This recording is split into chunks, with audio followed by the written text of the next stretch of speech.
Hi class, good day, and welcome to Legal Aspects in Hospitality and Tourism. And for this lesson, we will tackle the law on obligations and contracts. But since interconnected naman yung topic na to, matatakal din natin yung dalawa ng sabay. Okay, so without further ado, let's move on to the definition of obligation. So what is obligation? According to Article 1156 of the Civil Code, obligation is a juridical necessity to give, to do, or not to do. So yan po ang definition natin ng obligation. So we have elements of obligations here, which is the juridical tie, or also known as vinculum juris, the object or prestation. And we have two parties here, the active and subject, which is the obligee and creditor. And for passive, the obligor and the debtor. Okay, so first, juridical tie or vinculum juris. It is the Latin term, simply means legal relationship or tie. Ito ang nagbabind para sa dalawang parties na binanggit natin kanina. The vinculum juris or the juridical tie is that which essentially binds the parties, by virtue of which the debtor is bound to the creditor to fulfill a determinate prestation. So, nabanggit natin yung prestation. Prestation is all about this object na sinasabi. Every obligation is always a prestation, which is defined as the particular conduct required to be observed by the obligor or debtor. And the active and passive subjects, yung two parties na binabanggit natin kanina. Active subject known as the creditor or the obligee who can demand the fulfillment of the obligation. Siya yung nagde-demand na dapat gawin ang obligation ni passive. So who is passive? Known as the debtor or obligor from whom the obligation is juridically demandable. Okay, so let's talk about the sources of obligations. So saan nga ba nanggagaling yung mga obligations na ito? So we have 5 sources here. First is the law. Second, contracts. Third, quasi-contracts. Fourth, acts omissions punished by law. And fifth, the quasi-delicts. Okay, so i-define natin yung 5 sources na ito na isa-isa. Okay, first law.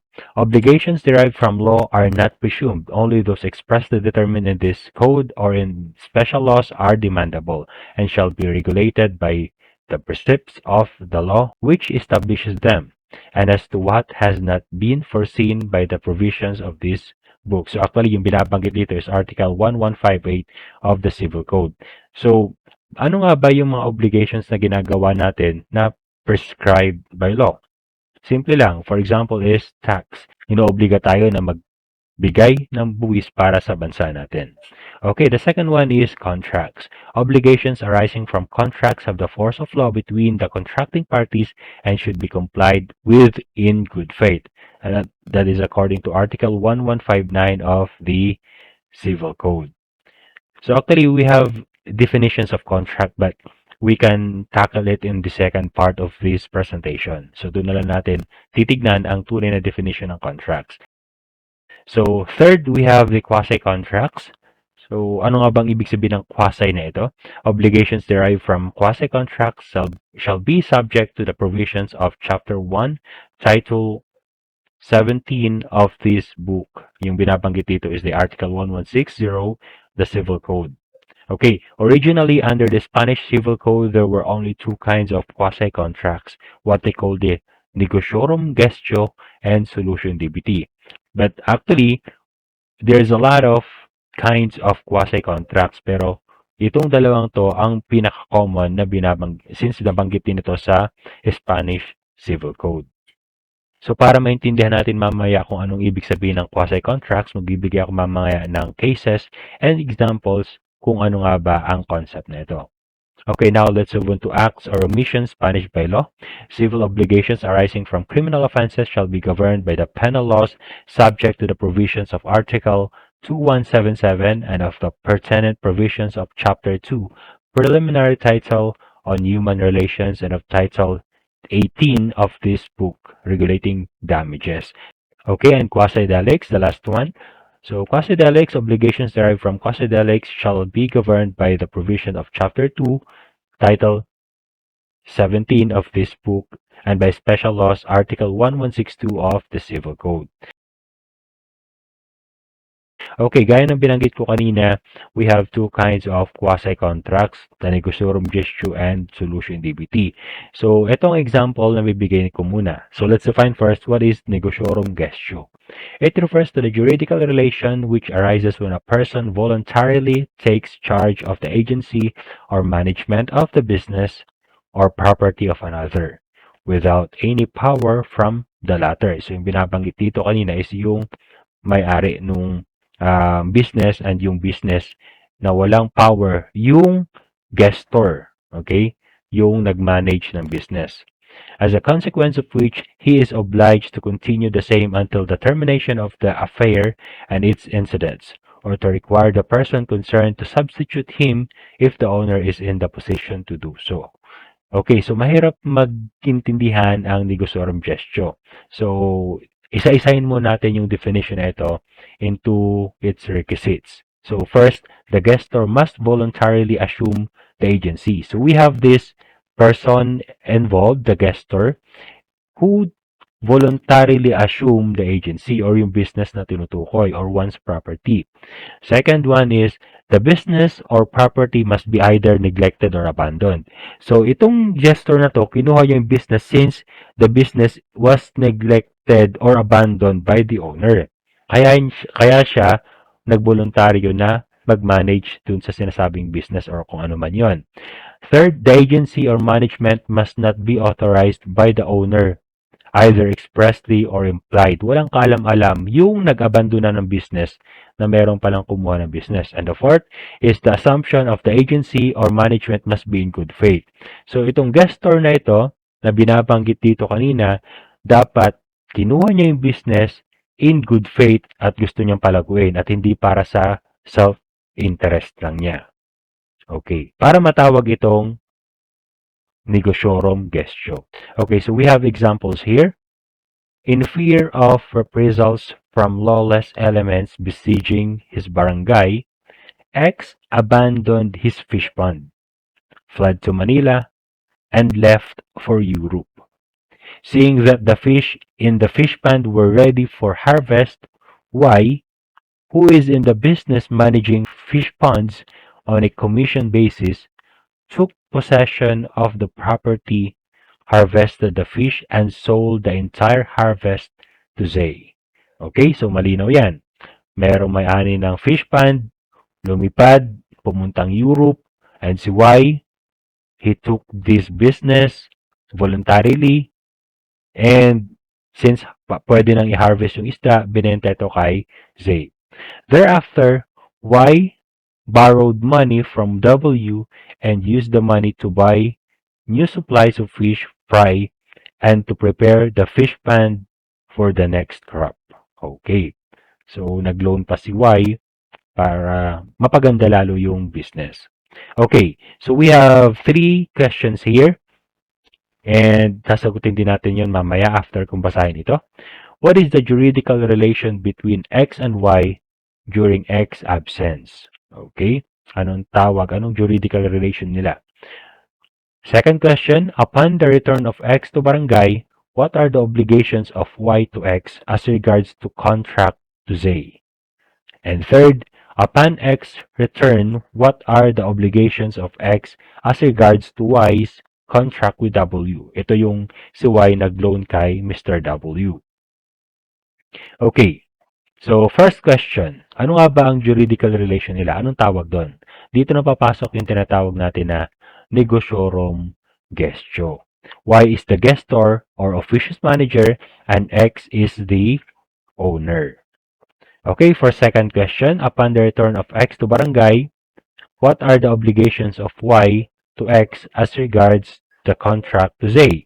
So, alam naman natin na si Y kanina is the person involved, is the person who managed the abandoned fish pond of X at binenta niya, hinarvest niya yung mga isda, binenta niya kay Zay.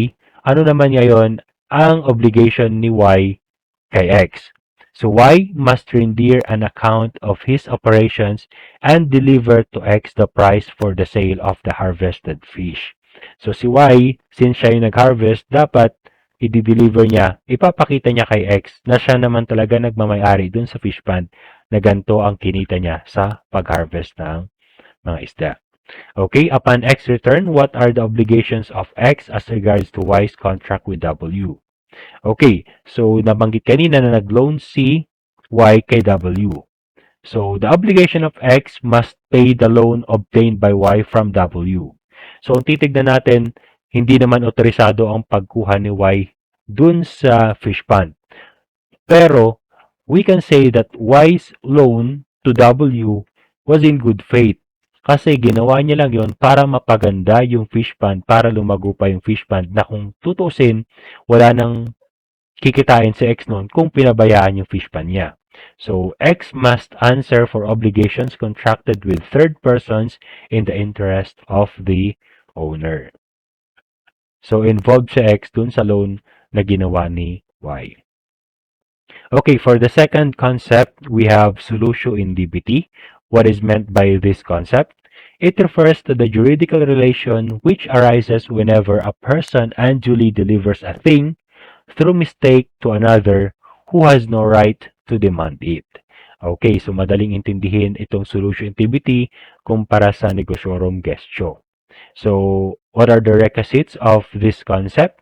First, there must be a payment or delivery made by one person to another. Okay? Second, the person who made the payment or delivery was under no obligation to do so. Third, the payment or delivery was made by reason of mistake. Merong pagkakamali, kaya nagkaroon ng obligasyon ang isang party. So, I'll give you an example. A Filipino resident of the US sent to his father B in Manila $500 through C Bank.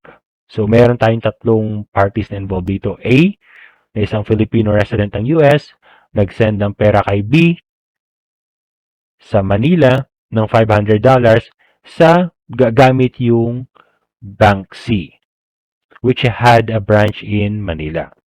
So due to the mistake of the employees of the said bank, B was paid $5,000.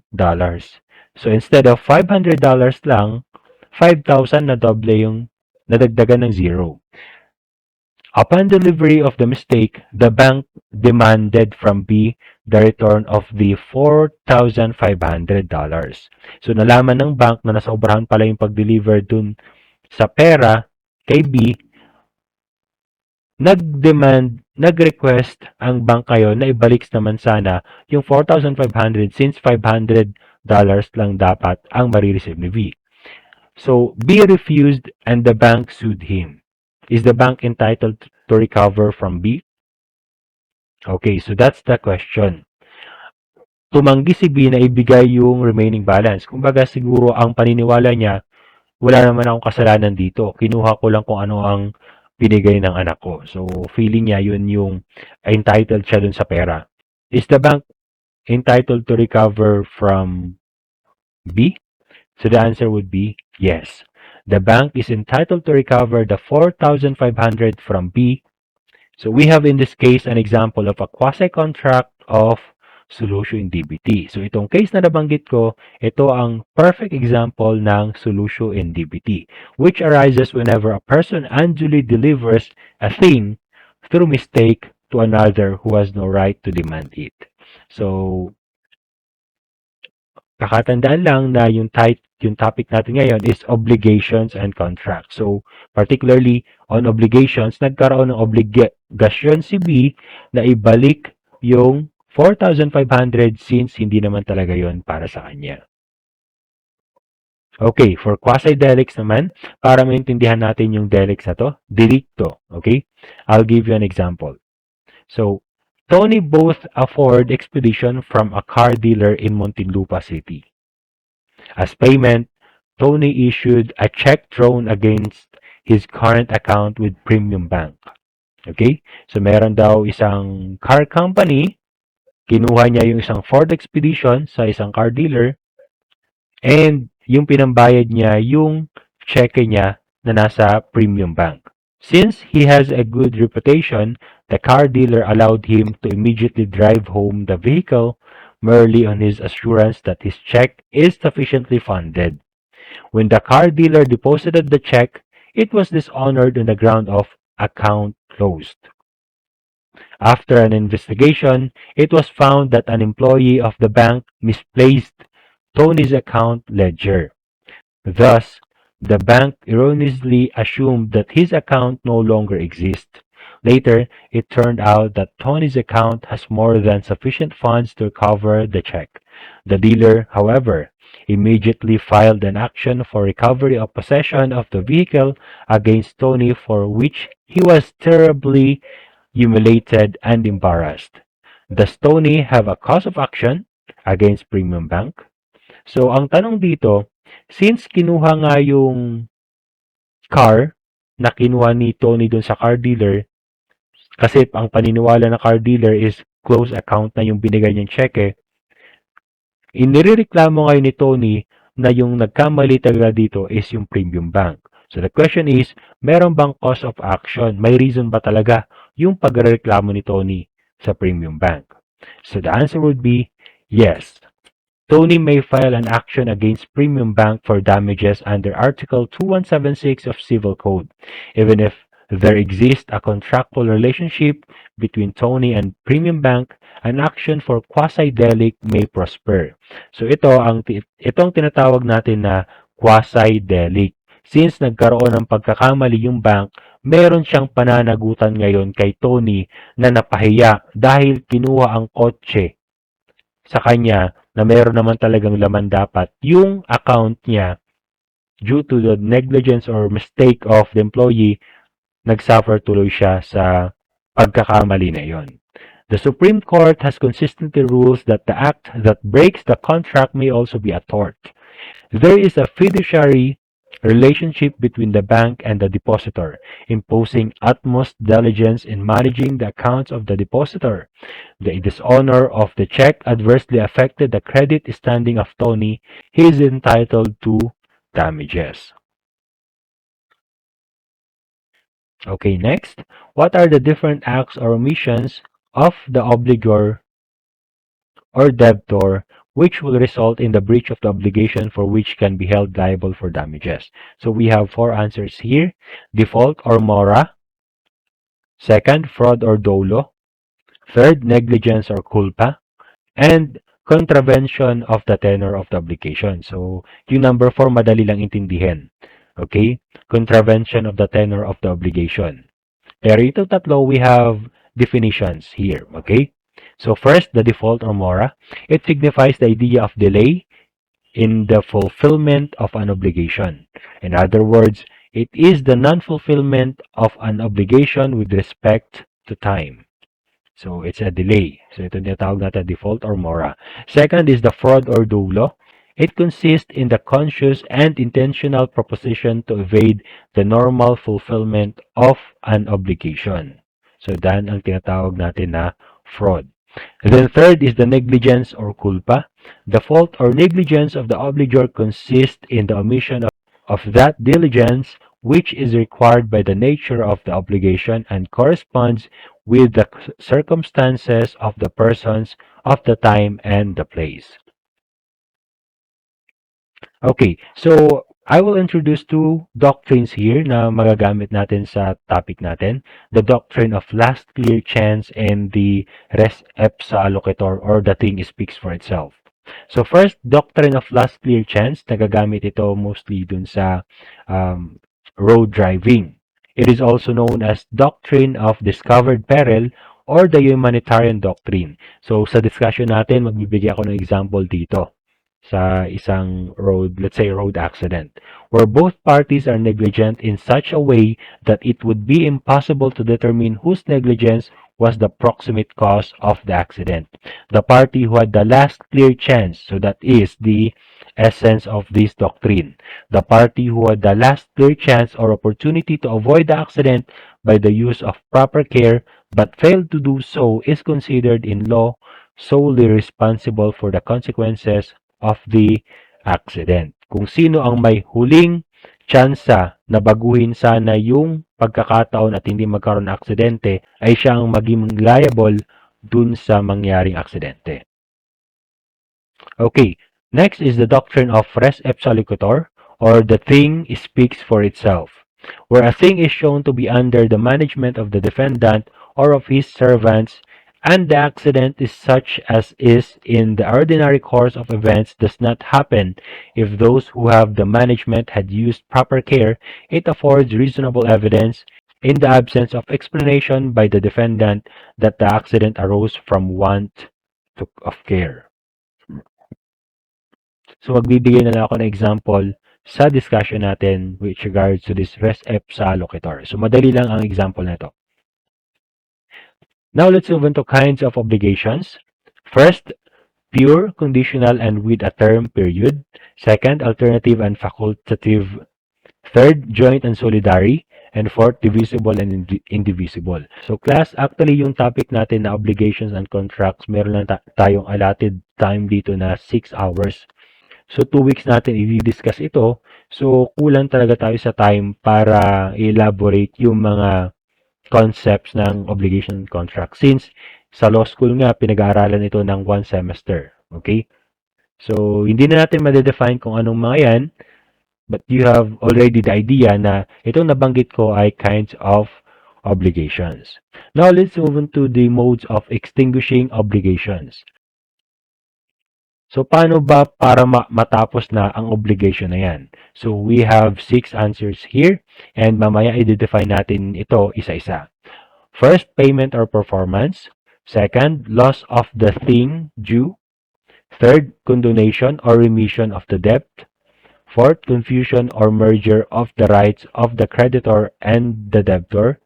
Fifth, compensation. And sixth, novation. Okay, so definition of terms tayo. Payment, it means not only the delivery of the money, but also the performance in any other manner of an obligation. Second, loss of the thing due means that the thing which constitutes the object of the obligation perishes or goes out of the commerce of men or disappears in such a way that its existence is unknown or it cannot be recovered. Next is condonation or remission of the debt.